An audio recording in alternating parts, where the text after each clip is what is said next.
Hello all and welcome to a channel holistic facts. Prelims prime videos में आज हम डीकार्बनाइजिंग transport in India के बारे में देखेंगे। इंडिया में ये प्रोजेक्ट ओईसीडी और नीति आयोग इन्होंने मिलकर लॉन्च किया है and the India project is carried out in the wider context of the international transport forums decarbonising transport initiative. तो और ये डीकार्बनाइजिंग ट्रांसपोर्ट इनिशिएटिव जो है वो in turn decarbonising transport in emerging economies का हिस्सा है। तो ये एक बड़ा it's a family of project which supports transport decarbonisation across different world regions. तो अलग अलग जो भी इमर्जिंग इकोनॉमीज़ हैं, डेवलपिंग कंट्रीज़ हैं, उन्हें ये हेल्प करता है CO2 ट्रांसमिशन में मिटिगेशन के लिए इन transport sector. And about the project, the ambitious 5-year project will help India develop a pathway towards a low carbon transport system through the development of modeling tools and policy scenarios। तो technological help भी होगी, policy scenarios में भी काम में आएंगे, ठीक है। और हमें लो कार्बन एमिशन लाना है हमारे ट्रांसपोर्ट सिस्टम्स में, ठीक है। ट्रांसपोर्ट हम जानते हैं कि कितना बड़ा हिस्सा है हमारे डेली लाइफ का, right. Then the Decarbonizing Transport in India project will design tailor-made transport emission assessment framework। अब टेलर मेड का क्या मतलब होता है? तो जिस तरीके से इंडियन सिनारियो है ट्रांसपोर्ट का कि कौन से मोड्स ऑफ ट्रांसपोर्ट यूज़ किए जाते हैं, क्या टेक्नोलॉजी यूज़ किए जाते हैं, ठीक है, लोग प्रिफर क्या करते हैं और कितना ट्रांसमिशन होता है, उस हिसाब से इंडिया स्पेसिफिक हम फ्रेमवर्क बना सकते हैं। Then it will help government to come up with mitigation strategy and policy purposes. Then decarbonising transport in emerging economies का एक बार देख लेते हैं। It supports transport decarbonisation across different world regions, ये तो हमने देख ही लिया था। यहाँ पे ये याद रखिए करंट पार्टिसिपेंट्स कौन कौन है। तो इंडिया ने अभी ज्वाइन किया, राइट। तो India, Argentina, Azerbaijan and Morocco. India, Argentina, Azerbaijan and Morocco, ये 4 जो है वो करंट पार्टिसिपेंट है, याद रखिए। इम्प्लीमेंटेशन कौन करेगा? तो DTEE is collaboration between the international transport forum and the Wuppertal institute supported by the international climate initiative of the German federal ministry of environment, nature conservation and nuclear safety. अब ये word to word आपने याद नहीं रखा तो भी चलेगा, इसमें आपको मेनली ITF याद रखना है, इंटरनेशनल क्लाइमेट इनिशिएटिव याद रखना है और जर्मन मिनिस्ट्री, ठीक है। ये 3 चीज़ें तो भी आपको याद रखनी है। इंडिया को क्या हेल्प होगी इससे?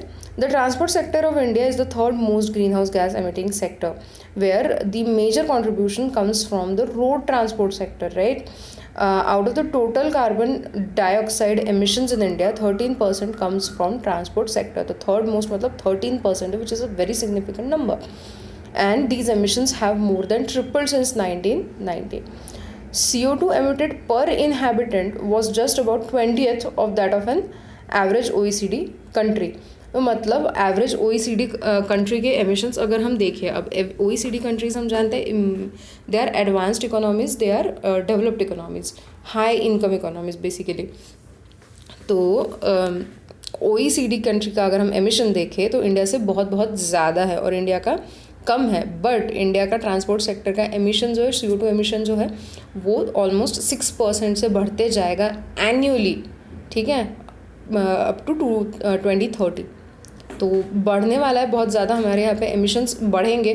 पर कैपिटा हमारे यहाँ भले ही कम है, क्यूमुलेटिवली अगर आप देखें तो एमिशन फिर भी ज़्यादा ही है। Then this project will provide the government with a detailed understanding of current and future transport activity and the related CO2 emission as a basis for their decision making. Then Organization for Economic Cooperation and Development, that is OECD, इसके बारे में हम थोड़ा सा देख लेते हैं।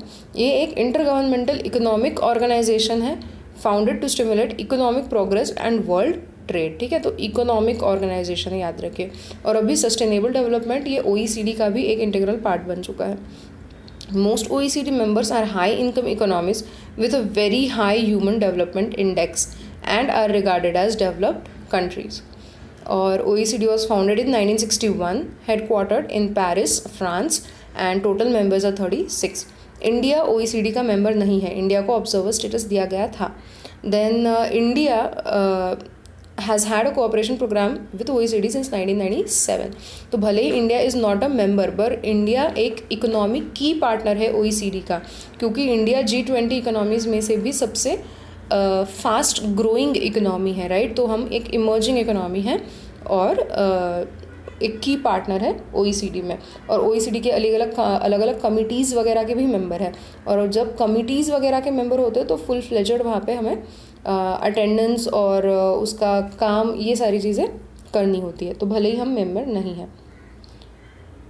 International transport forum के बारे में भी थोड़ा देख लेते हैं। It was created in 2006 by ministers from 43 countries. It is an intergovernmental organization within OECD. तो OECD से अलग नहीं है, this is within OECD. It acts as a think tank for transport policy and organizes the annual summit of transport ministries. ठीक है, think tank है, sorry for this. It's a think tank for transport policy and organizes the annual summit of transport ministries.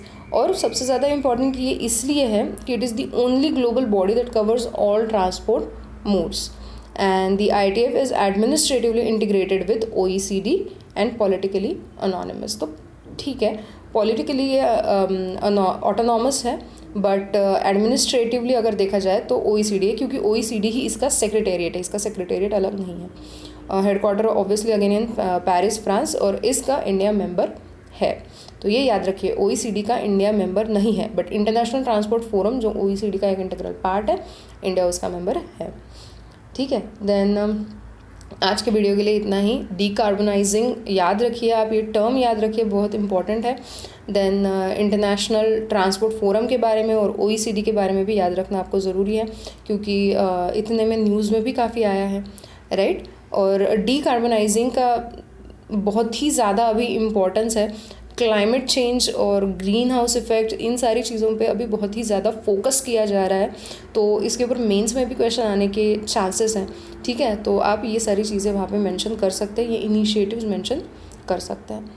So thank you for watching this video. If you like this video, please like, share and subscribe to our channel holistic facts. Thank you.